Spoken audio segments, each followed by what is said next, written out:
Maya Sharma lived in the shadows of a spotlight she helped create. She was 26, a brilliant video editor and content strategist who had moved to LA from Chicago with a dream of making documentaries. Instead, she ended up working for Tiffany St. Clair. Tiffany was the queen of Mom-Fluencers. Her YouTube channel, the St. Clair Sanctuary, had 12 million subscribers. Her Instagram was a curated feed of beige furniture, laughing children, organic smoothies, and #blessed captions. She sold a lifestyle of effortless perfection. Maya's job title was personal assistant. Her actual job was videographer, editor, nanny, scriptwriter, ghostwriter, and emotional punching bag. She worked 18 hours a day. She lived in the pool house, which was actually a glorified shed, on Tiffany's $15 million Calabasas estate. "Maya!" Tiffany's voice screeched from the main house. It wasn't the sweet, melodic voice she used in her videos. It was the voice of a chain smoker who hadn't had her coffee. Maya ran inside. Tiffany was standing in her marble kitchen holding a smoothie bowl. She looked furious. "Why is the lighting so harsh? I look like a corpse." "It's the morning sun, Tiffany," Maya said quietly. "I can fix it in post-production. I'll add the golden glow filter." "You better," Tiffany snapped. "And where is the script for the mental health awareness video?" "BetterHelp is paying us $50,000 for this integration. I need to look sad but pretty." Maya handed her the script. "It's ready. It focuses on your struggle with anxiety." Tiffany skimmed it. "Good. Make sure you get a shot of me crying. Use the tear stick if you have to. And Maya, don't forget to walk the dogs. They're ruining the aesthetic of the patio." Maya nodded. She hated this woman.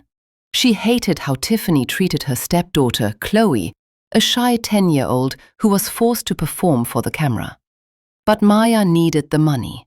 Her mother back in Chicago was sick, and Tiffany paid adequately.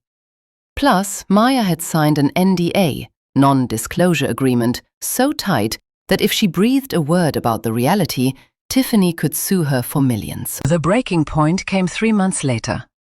Maya had pitched a brilliant idea. A mini-documentary series called Real Roots, showing Tiffany visiting a homeless shelter and actually helping people. Maya wrote it, directed it, and spent 200 hours editing it. It was a masterpiece.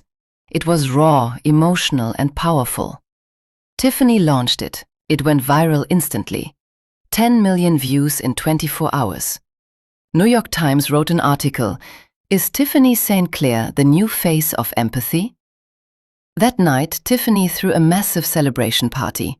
Champagne, celebrities, sponsors. Maya was in the kitchen, washing dishes. Tiffany walked in with her manager, Brad. They were laughing.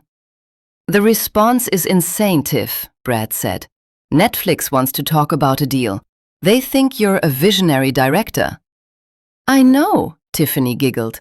"I just have such a good eye for storytelling, don't I?" Maya turned off the tap. Her hands were shaking. "Tiffany," Maya said, her voice trembling. "Netflix? You told me this was a YouTube project. If there's a Netflix deal, my contract says I get a producer credit and 5% of the back end." Tiffany stopped laughing. She looked at Maya like she was a bug on her designer shoe. "Producer credit?" Tiffany sneered. "Maya, you pushed buttons on a computer. I am the brand. I am the face. You are the help." "I wrote every word," Maya shouted. "I directed every scene. You were on your phone between takes complaining that the homeless people smelled bad." The room went silent. Brad stepped forward. "Careful, sweetie," Brad said, his voice low and threatening. "You're sounding unstable." "I want my credit," Maya said firmly, "or I walk." Tiffany smiled. It was a terrifying smile. "You can't walk, Maya, because you're fired." The next morning, Maya was packing her bags in the pool house. She was ready to leave. She would sue them later. Suddenly, the door burst open. 2 police officers walked in, followed by Tiffany, who was fake crying, and Brad. "That's her," Tiffany sobbed, pointing a manicured finger at Maya. "She stole it. My diamond tennis bracelet. The one my late grandmother gave me." "What?" Maya dropped her bag. "I didn't steal anything." "Check her bag," Brad told the officers. The officer opened Maya's duffel bag. Right on top, wrapped in a sock, was the diamond bracelet. Maya froze. Tiffany had planted it. "I found it," the officer said. "Oh my God," Tiffany wailed. "I trusted you, Maya. I treated you like family." Maya was arrested. She spent 24 hours in a holding cell before her public defender got her out. But the damage was done. Tiffany didn't press felony charges. She didn't want a trial where Maya could speak. Instead, she fired Maya for cause and posted a vague video titled "Heartbroken and Betrayed." In the video, Tiffany didn't name Maya, but she said, "My assistant, someone I loved, stole from me and violated my children's privacy. I'm devastated." The internet detectives found Maya's identity in hours. Maya's LinkedIn was bombarded with hate. "Thief! How could you hurt Tiffany? You deserve to rot." Maya's reputation was destroyed. No studio in LA would hire her. She was broke, humiliated, and blacklisted. Maya moved into a cheap motel in North Hollywood. She sat on the lumpy bed, staring at the wall. She had nothing. No job, no money. A criminal record, technically a misdemeanor, but in Hollywood it was a death sentence. She opened her laptop to update her resume, hoping to get a job at a coffee shop. Her laptop pinged. "Dropbox sync complete." Maya frowned. When she worked for Tiffany, she managed all the data. Tiffany was technologically illiterate. She didn't know how to use hard drives. So Maya had set up an auto-sync feature that mirrored all of Tiffany's camera footage to a private cloud server for backup. Maya had been fired on Tuesday. Today was Friday. Tiffany still hadn't changed the cloud passwords. She probably didn't even know the cloud existed. Maya clicked on the folder. RAW_footage_2025. It was still syncing. Every video Tiffany recorded on her phone, her vlogging camera, and her security system was still uploading to the server Maya had access to. Maya's heart started to race. She opened a file dated yesterday. It was a video of Tiffany yelling at Chloe. Video plays. Tiffany: "You little brat! You ruined the take! You were supposed to smile when I gave you the toy. Now we have to do it again." Chloe: "I'm tired, Mommy. I don't want the toy." Tiffany: "I don't care what you want. That toy company is paying for your private school. Now wipe your face and look happy, or no dinner." Maya gasped. She clicked another file. A recording from the charity video shoot. Video plays. Tiffany to Brad: "Get me hand sanitizer. I just touched that homeless guy. Do I look like I have diseases? Did we get the shot? Good. Let's get out of this dump and go to Nobu." Maya sat back. She didn't just have evidence. She had 4 terabytes of the truth. She had the B-roll of Tiffany's life. Maya stopped crying. She opened her editing software, Adobe Premiere Pro. "You wanted a documentary, Tiffany?" Maya whispered to the screen. "I'll give you a documentary." For the next 3 weeks, Maya didn't sleep. She worked like a woman possessed. She wasn't making a rant video. She was making a film. She used her skills, the skills Tiffany exploited, to weave a narrative. She matched the public Instagram post with the raw reality of that same moment. Scene 1. Instagram photo of Tiffany hugging her dog with caption, "My fur baby." Cut to raw footage. Tiffany kicking the dog out of the room saying, Get this thing away from me, it sheds everywhere. Scene 2. YouTube video of Tiffany promoting a green juice for weight loss. Cut to raw footage. Tiffany spitting out the juice after the camera cuts and lighting a cigarette. That tastes like sewage. Brad, get me a Diet Coke. Scene 3. The emotional mental health video. Cut to raw footage. Tiffany using a tear stick, menthol under her eyes to force tears, checking her reflection and laughing. Did that look sad enough? I think I nailed the vulnerable look. And finally, the centerpiece, Chloe. Maya compiled a montage of the emotional abuse, the forced labor, the way Tiffany coached her daughter to lie to the camera. Maya titled the project The Filtered Life, Unofficial Biography. She didn't upload it to YouTube yet. Tiffany would just copyright strike it instantly. She needed a platform that couldn't be silenced. She needed a live event. October 15th, the biggest night of Tiffany St. Clair's career.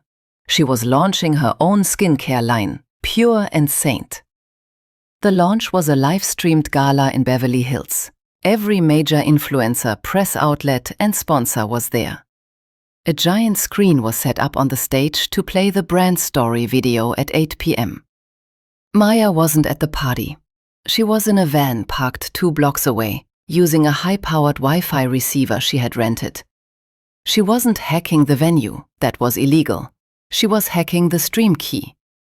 As Tiffany's former technical director, Maya had set up the streaming protocols for Tiffany's website. The passwords were saved in Maya's LastPass vault. Tiffany, in her arrogance, had never reset the stream key for her website. 8 p.m. Tiffany walked onto the stage in a white gown. The applause was deafening. "Thank you," she gushed. "Tonight is about truth. It's about purity. And now I want to show you the heart of my brand." She pointed to the giant screen behind her. "Play the video," she commanded. The lights went down. The screen flickered. Millions of people were watching the live stream online. 500 people were watching in the room. The Pure and Saint logo appeared. But then it glitched. The screen turned black. White text appeared. Produced, directed and edited by Maya Sharma. The crowd murmured. Who is Maya Sharma? Then the video started. The audio boomed through the speakers. It was Tiffany's voice, sharp, cruel. "I hate these fans. They are such idiots. They'll buy anything I sell them. Just put the label on the cheap lotion and triple the price." The crowd gasped. Tiffany froze on stage. She waved at the sound guy. "Cut it! Cut the feed!" The sound guy tried, but the feed wasn't coming from his booth. It was being pushed directly to the website and the projector from an external source. The video cut to the footage of the homeless shelter. Tiffany on screen. "Ew, don't let him touch me. Just get the shot so we look like saints." A collective gasp ripped through the room. Sponsors, representatives from Sephora, Target, BetterHelp were looking at each other in horror. Then came the Chloe footage. The video showed Tiffany grabbing Chloe's arm hard.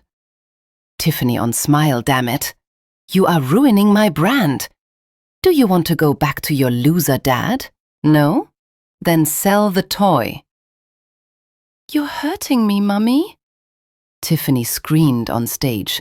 "Turn it off! It's a deep fake! It's AI!" She ran towards the projector, trying to pull cables. She looked deranged. But the video kept playing. The finale was the frame-up. Maya had found security camera footage from the hallway outside Maya's room on the day of the arrest. The footage showed Tiffany walking into Maya's room with a bracelet in her hand, looking around and stuffing it into the bag, then walking out empty-handed.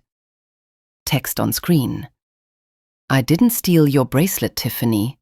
You stole my life." The video ended with a black screen and a single URL: www.therealtiffany.com. A site Maya built, hosting the full 4 terabyte archive of raw footage. The silence in the ballroom lasted for 5 seconds.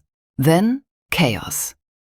It wasn't just a scandal, it was a crime scene. The representative from Child Protective Services, CPS, who happened to be tagged in thousands of tweets within minutes, was already on the phone. Tiffany stood on stage, mascara running down her face. She looked at the crowd. "It's fake," she screamed. "She's a disgruntled employee. She's crazy." But nobody was looking at her. They were looking at their phones. The clip was already trending #1 worldwide on X, Twitter. #TiffanyExposed, #SaveChloe, #PureAndScam. Brad, the manager, was the first to run. He was seen sprinting out the back exit, on the phone with his lawyer, trying to distance himself. The sponsors started walking out. "We're done," the Target rep said loud enough for the microphone to catch. Tiffany collapsed on stage, sobbing. But this time, there was no tear stick. This time, the tears were real. The destruction of Tiffany St. Clair was total and absolute. The sponsors. Within 24 hours, every single brand dropped her. She lost $5 million in contracts overnight. The investigation. The video of her planting the bracelet was sent to the district attorney. The charges against Maya were dropped immediately. Instead, Tiffany was charged with filing a false police report and perjury. The custody battle. The most damaging part was the Chloe footage. Chloe's biological father, Tiffany's ex-husband, used the video to file for emergency full custody. The judge granted it in 48 hours. Tiffany lost her daughter. The demonetization. YouTube and Instagram suspended her accounts for harassment and child exploitation. Her 12 million subscribers vanished. Tiffany didn't go to prison for a long time. She was rich, after all, but she got 6 months of house arrest and 500 hours of community service. But her career? It was dead. She was radioactive. She had to sell the Calabasas house to pay her legal fees. 6 months later, Maya was sitting in a sunny office in Burbank. She wasn't an assistant anymore. She was the lead editor for a major documentary studio. The video she made, The Filtered Life, had won a Webby Award for Best Viral Journalism. Her phone rang. It was Chloe's dad. "Hey, Maya," he said. Chloe wanted to say hi. "Hi, Maya." Chloe's voice sounded happy. Actually happy. "I'm playing soccer now. No cameras allowed." "That sounds amazing, Chloe," Maya smiled. Maya hung up. She looked at her computer screen. She was editing a new project, a real documentary about ocean conservation. She dragged a clip onto the timeline. She adjusted the color. She didn't need filters anymore. The truth looked beautiful enough on its own.